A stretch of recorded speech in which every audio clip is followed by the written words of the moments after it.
Katakan bahwa calon wakil menteri luar negeri di bidang khusus urusan Islam. Artinya ada yang jadi menteri, ada yang jadi wakil. Oke, ini juga yang menarik ya. Ada Otto Hasibuan yang sudah tiba di kediaman presiden terpilih. Ada Prabowo Subianto di Jalan Kertanegara. Ini juga menarik. Temennya Yusril juga ini ya. Yang kemarin juga ada untuk mengajukan gugatan Pilpres di Mahkamah Konstitusi. Apa yang bisa kita baca? Ya tentu tadi saya sudah katakan di awal tadi bahwa ada 4 klaster Pak Prabowo dalam memilih menteri atau calon menteri dengan wakil menteri. Pertama, partai politik, ini sangat jelas. Yang kedua adalah 4 nama ketum ya? Ya, ada yang jadi calon menteri, wakil menteri di partai politik. Ini semua banyak sekali. Yang kedua adalah calon dari dia profesional murni. Yang ketiga ini adalah loyalis Pak Prabowo. Orang-orang yang pernah jatuh bangun bersama Prabowo pasti juga diangkat banyak itu. Ada Pak Sugiono, ya ada Pak Sudaryono dan lain-lain. Lalu ada, jangan lupa relawan, tim sukses. Tadi juga kita lihat ya ada beberapa relawan yang memang menjadi tim sukses ya pasti juga punya jatah menteri ataupun wakil menteri. Kita tahu di zaman Pak Jokowi juga ada Budi Aris Setiadi gitu ya.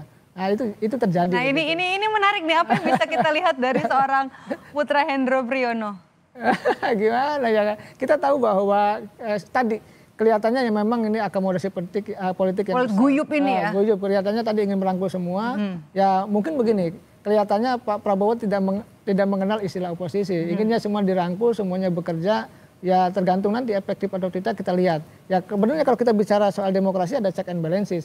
Ya kita tunggu nanti nih apakah PKS dipanggil ataukah nanti ada PDIP juga dipanggil. Nah kalau PDIP kelihatannya tadinya mau dipanggil mungkin karena ada nego-nego dengan Pak Jokowi ya. Akhirnya bisa jadi tertunda atau nanti PDIP masuk setelah mohon maaf ya. Ada pertemuan. Setelah nanti pelantikan di tengah jalan lah kira-kira begitu. Untuk kelihatan secara psikologis untuk menghormati Pak Jokowi. Bisa jadi begitu.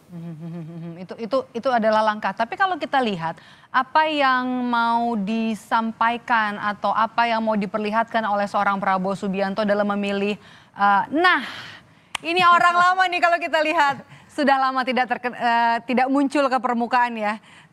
Bung Ferry ini. Kalau kita lihat sebenarnya 10 tahun atau 5 tahun lalu. 5 tahun lalu ya cukup aktif mendampingi Pak Prabowo ya. Ya beliau salah satu waketum di Gerindra yang lalu. Saya beberapa kali bertemu dengan beliau, Ferry Juliantoro, ya, Bang Ferry ini aktivis memang. Ya kemarin memang waktu nyalek kalah, ya itu juga bertemu dengan saya. Artinya akhirnya kelihatan dapat jatah juga gitu. Kelihatannya banyak aktivis yang diakomodasi menjadi calon wakil menteri dan itu kelihatannya untuk membackup pemerintahan Pak Prabowo. Ya kita lihat saja nanti apakah dengan kapasitas pengalamannya, dengan jaringannya, dengan kekuatannya apakah mampu membangun perubahan-perubahan di masa Prabowo Gibran kita lihat.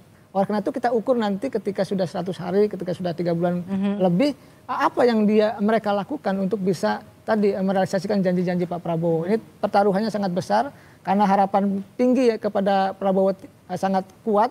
Tetapi kalau nanti kinerjanya lemah atau tidak bagus itu kan menjadi backfire kepada pemerintah Pak Prabowo. Oleh karena itu ini pertaruhan yang besar ya ketika nama-nama aktivis banyak yang masuk.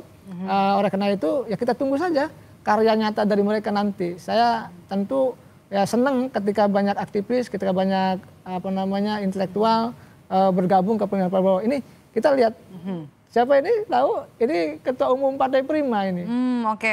Pak Agus Jabo. Tadi kembali Bang Maidop. Hampir semua, saya meyakini semua partai-partai pengusung dan pendukung Prabowo baik yang parlemen maupun non-parlemen akan dapat jatah menteri atau wakil menteri. Ini buktinya Pak Agus Jabo ini Ketua Umum Partai Prima dapat jatah juga begitu. Apalagi tapi kan ini kan masih calon wamen dan juga kepala badan semua politik guyup ya. Tapi ini menarik nih Kang Ujang, dari sejumlah nama kemarin ada 40-an. Hari ini juga sudah ada